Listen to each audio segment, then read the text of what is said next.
And I'm going to go back to what you talked about in explaining that two witness rule and all the rest of it. Yeah. To me, what immediately leapt to mind was what we talked about: sacred science and then doctrine over person.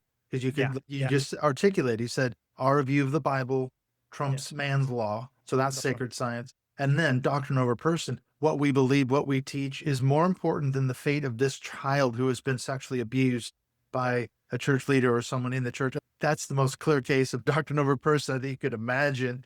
What about the fate of that poor child who's been abused, maybe now as an adult, that is speaking out and says, hey, I went to the leaders of the church and they did not report. And the person, Yeah. like in the Roman Catholic Church, went on to abuse more and more children and got away with it.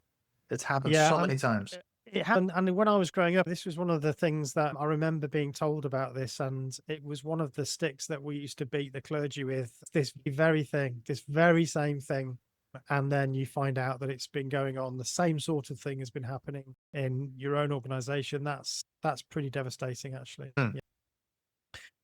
It originally asked me about recovery. I don't know how. I'm not qualified to talk about how you recover from that experience. I can only imagine how awful that must be and how difficult that must be.